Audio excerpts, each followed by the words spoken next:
buscai primeiro o reino de Deus e a sua justiça, e tudo mais vos será acrescentado. Aleluia, aleluia. Nem só de pão o homem viverá, mas de toda a palavra que procede da boca de Deus. Aleluia, aleluia. Se vos perseguem por causa de mim, não esqueçais o porquê. Não é o servo maior que o Senhor. Aleluia, aleluia.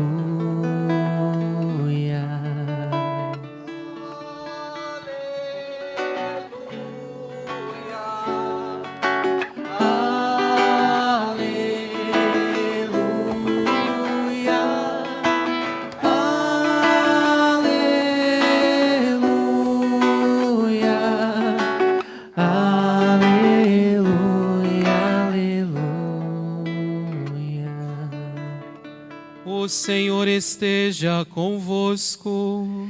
Ele está no meio de nós. Proclamação do Evangelho de Jesus Cristo, segundo Mateus. Glória a vós, Senhor.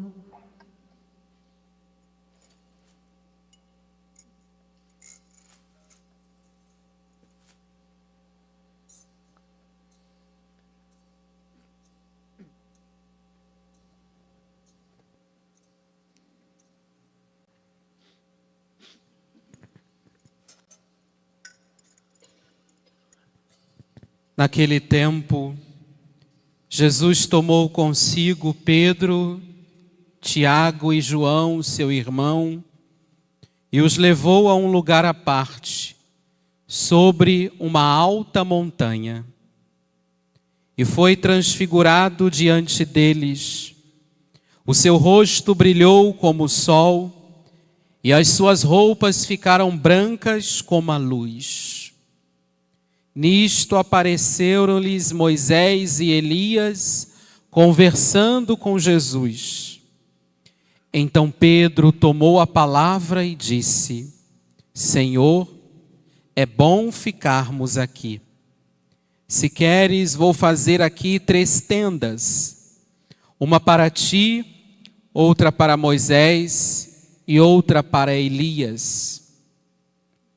Pedro ainda estava falando quando uma nuvem luminosa os cobriu com sua sombra. E da nuvem uma voz dizia: Este é o meu filho amado, no qual eu pus todo o meu agrado, escutai-o. Quando ouviram isto, os discípulos ficaram muito assustados e caíram com o rosto em terra. Jesus se aproximou, tocou neles e disse: Levantai-vos e não tenhais medo. Os discípulos ergueram os olhos e não viram mais ninguém, a não ser somente Jesus. Quando desciam da montanha, Jesus ordenou-lhes: Não conteis a ninguém esta visão, até que o Filho do Homem tenha ressuscitado dos mortos. Palavra da salvação. Glória a vós, Senhor.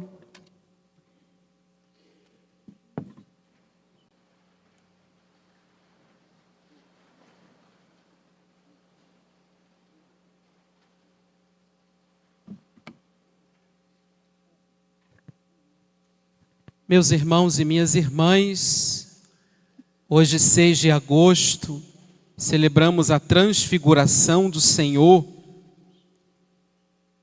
E iniciamos o mês de agosto dedicado à oração, à reflexão e, sobretudo, à oração pelas vocações, no sentido aberto. O mês de agosto, dedicado ao mês das vocações, a finalidade não é ter datas, comemorações e a cada domingo celebrar um tema, como hoje, domingo do ministério ordenado, domingo que vem do Dia dos Pais, o próximo dos religiosos, o quarto domingo dedicado aos catequistas. Mais do que celebrar esses domingos temáticos, a finalidade, a pedagogia, a proposta é que a cada domingo nós façamos uma prece pela vocação, por aquela vocação específica que a igreja, no caso do Brasil, está vivendo. Hoje, no caso, as vocações sacerdotais. Que Deus suscite no coração dos jovens o chamado vocacional para serem padres. E a nós, povo de Deus, precisamos compreender sobretudo essa graça, nós que, enquanto igreja no Brasil, estamos vivendo o ano vocacional, corações ardentes, pés a caminho, motivo para mais ainda rezarmos neste domingo pelas vocações sacerdotais, atendendo o convite do próprio Jesus que diz: pedi ao dono da messe que envie operários. Então é isso que nós queremos pedir, que dentro das nossas comunidades, dentro da nossa paróquia, surjam santas e sábias vocações sacerdotais. Hoje estamos celebrando a transfiguração do Senhor. É uma festa fixa, sempre 6 de agosto. E a cena do Evangelho narra, de fato, aquilo que nós ouvimos também lá na Quaresma, no segundo domingo da Quaresma.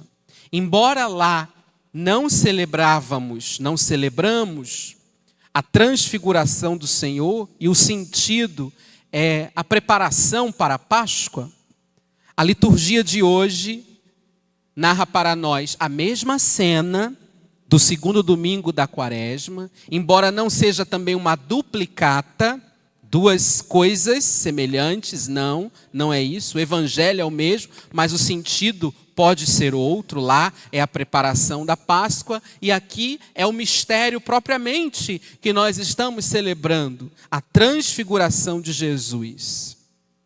E é interessante, porque a gente poderia se perguntar, mas por que a transfiguração do Senhor hoje, dia 6 de agosto? Porque os estudiosos da Bíblia, eles afirmam que essa cena, Jesus está subindo para Jerusalém, vai ao Monte Tabor, e lá ele é transfigurado, ou seja, ele antecipa no tempo aquilo que seria a visão da glória para os discípulos. Essa cena, segundo os biblistas, acontece de fato 40 dias antes da morte de Jesus. Por isso que toda a Quaresma, no segundo domingo, nós lemos esse evangelho, o evangelho da transfiguração. Mas por que hoje então, padre? Porque o que nós vamos viver de hoje, nos próximos dias, não deixa de ser também uma Quaresma. Porque no dia 14 de setembro, a igreja vai celebrar daqui a 40 dias exatamente, a festa da exaltação da Santa Cruz. Temos a comunidade Santa Cruz aqui no Eucaliptal. Então, de forma pedagógica, a igreja coloca para nós essa solenidade de hoje, que nos prepara celebrar a festa da exaltação da Santa Cruz, que não deixa de ser também uma vivência do mistério da paixão, da morte de nosso Senhor Jesus Cristo. Jesus sempre dizia aos discípulos sobre a sua morte. Falava de cruz, falava de sofrimento, mas os discípulos sempre tiveram dificuldade para entender isto. E aí não é à toa que Jesus toma consigo 3, Pedro, Tiago e João, e vai até o Monte Tabor para mostrar para eles de forma antecipada que nada ia acabar na sexta-feira da paixão. Jesus mostra para eles o céu, a glória, a eternidade. E lá nessa cena, como ouvimos, tem a manifestação do Pai, tem a nuvem, tem o brilho do sol, o brilho da luz, o rosto de Jesus brilha, a roupa de Jesus branca também brilhavam. E aí, numa pequena comparação, nós poderíamos comparar a liturgia de hoje, a transfiguração do Senhor, com a liturgia que acontece, com os fatos que aconteceram com Jesus na cena da sua paixão e da sua morte. Então tem a ver o mistério da transfiguração com o mistério da dor, com o mistério do sofrimento, da cruz de nosso Senhor Jesus Cristo. É uma ponte. A transfiguração é uma ponte que nos joga no Calvário e não permanece no Calvário, nos joga na Páscoa, nos joga na ressurreição. A capacidade de compreendermos que o sofrimento, ele é uma ponte, ele não é o fim último. O sofrimento não é um ponto de chegada, o sofrimento é uma travessia. Porque o fim último, assim foi com Jesus de Nazaré, foi o túmulo vazio, a vitória, a salvação, a ressurreição, a libertação. Então, esse mesmo Jesus glorioso que nós temos hoje no Evangelho, roupas brilhosas, o rosto brilha, o sol, a glória de Deus, a nuvem, a voz do Pai, esse mesmo Jesus passa pelo contrário na sexta-feira da paixão, no dia da sua morte. E aí nós temos elementos comparativos que nos ajudam a entender melhor isto. Por exemplo, nós temos a figura de Pedro, Tiago e João.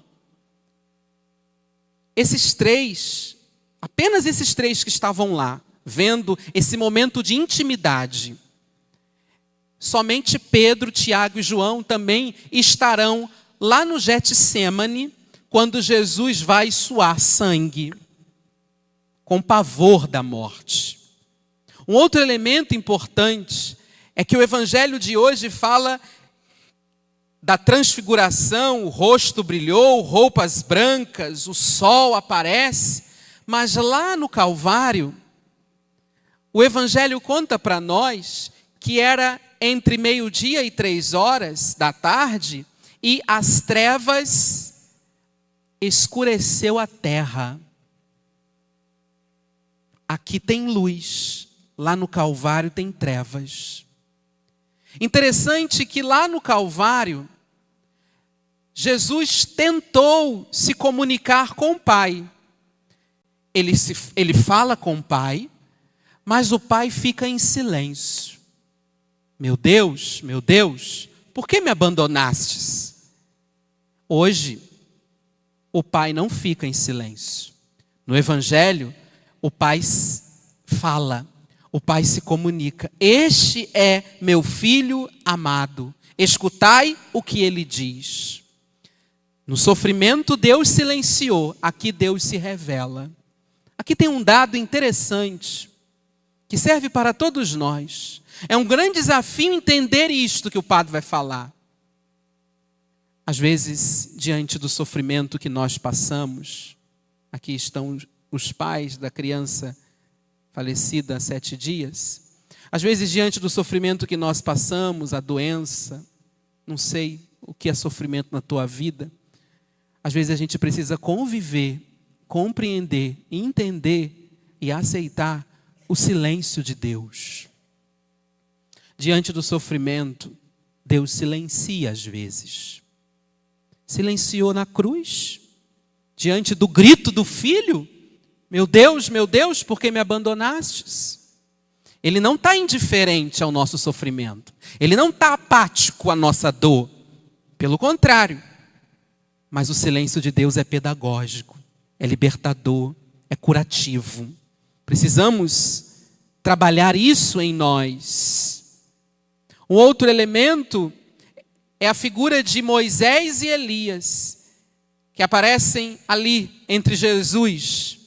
Interessante que lá no Calvário, quem está do lado de Jesus são 2 ladrões.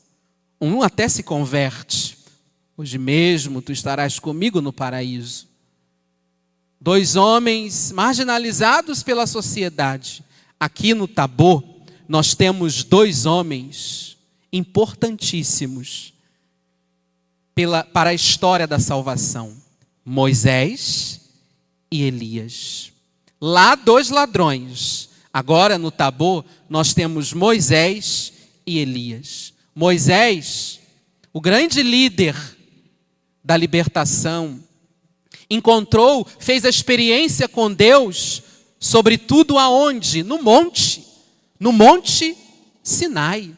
O monte é o lugar do encontro, não é à toa que Jesus aqui leva os seus discípulos para o monte.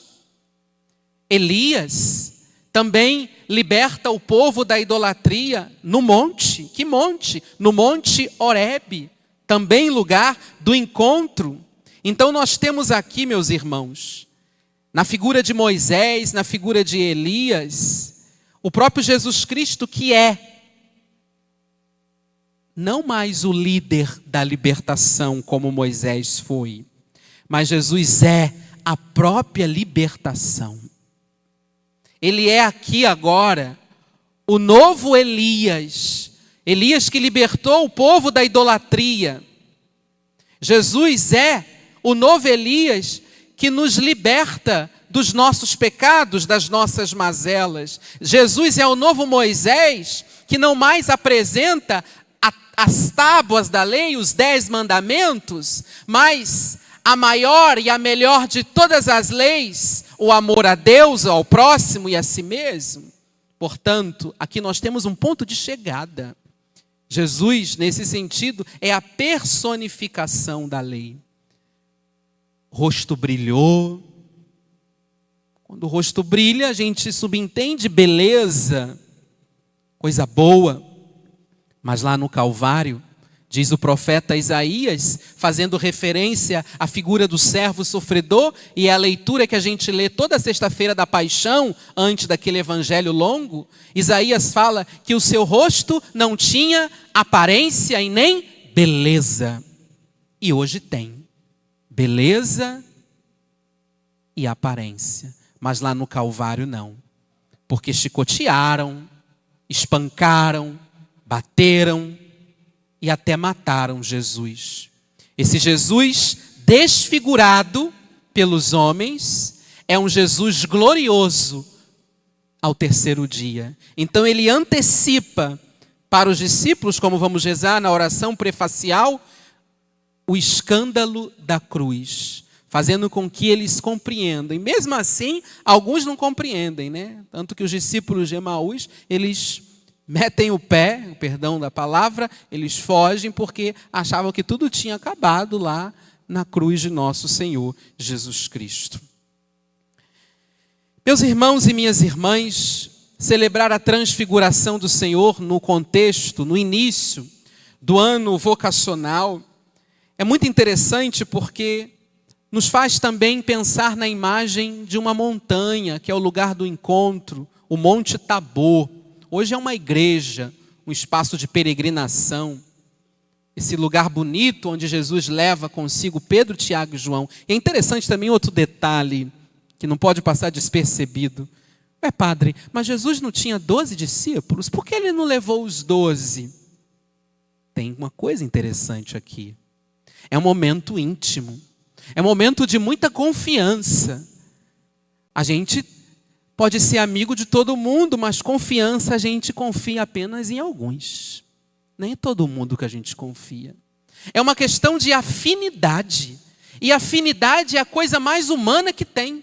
Precisamos tratar todo mundo bem, precisamos tratar todo mundo com educação, com respeito, mas afinidade.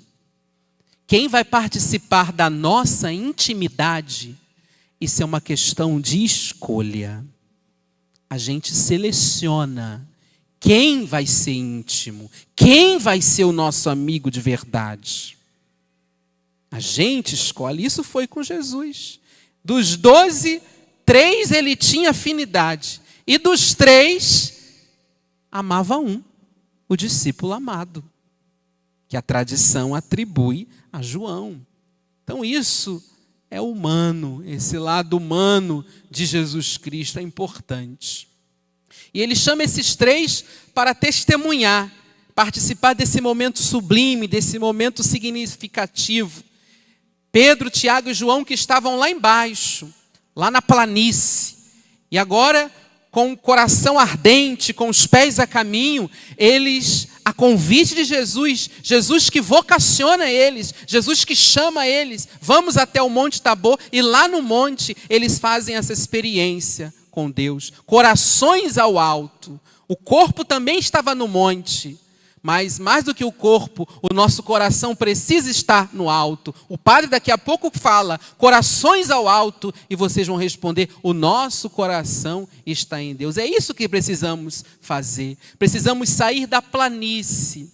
Não uma planície talvez geográfica, mas uma planície existencial. Fazer do nosso próprio quarto. Não é à toa que Jesus, no outro evangelho, diz, quando rezar, entra para o teu quarto, fecha a tua porta, fazer ali do teu quarto, mesmo sendo uma planície, fazer dali uma montanha sagrada. Fazer dali um monte, um lugar de encontro com o Senhor. A fim de que, através, sobretudo, do silêncio, que é próprio da montanha, que é próprio do monte, possamos ouvir o Senhor. Mas o problema, meus queridos, é que diante de tantos ouvidos que estão mudos, porque os barulhos do mundo, infelizmente, são altos, é importante rezar. É importante adorar, é importante silenciar, sobretudo para compreender o chamado vocacional. Todo chamado vocacional, todo discernimento vocacional só pode ser respondido a partir do silêncio, a partir da oração, a partir do discernimento. Eu dizia na missa das 7, a gente fala que o jovem, para ser padre, tem que rezar, tem que discernir a vocação, e é isso mesmo. Para ser freira, tem que rezar, tem que discernir, é isso mesmo. Mas quando alguém casa, quando os jovens casam na igreja, você que já é casado há muito tempo, como foi o processo do discernimento do seu matrimônio? Você rezou para saber se ele é a pessoa certa? Você rezou para saber se ela é a pessoa indicada por Deus? Houve esse discernimento ou agiram pelos impulsos? Os jovens hoje falam da química. Tem que ter química, padre. Né? Mas não é química. É um discernimento. E aí a gente não sabe, porque os problemas no casamento, tem problemas no casamento, tem dificuldade. O problema está lá na base.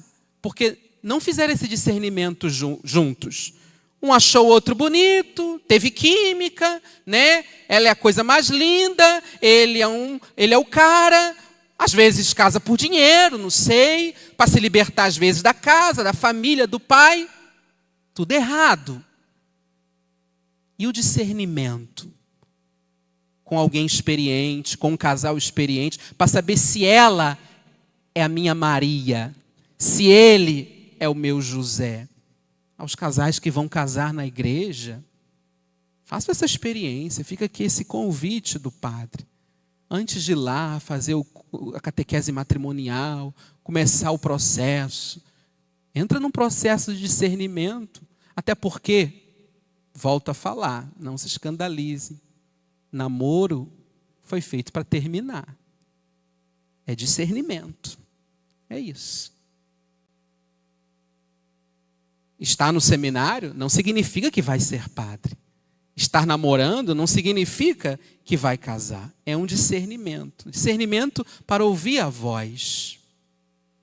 Pedro, na segunda leitura, Pedro estava lá na cena do Tabor.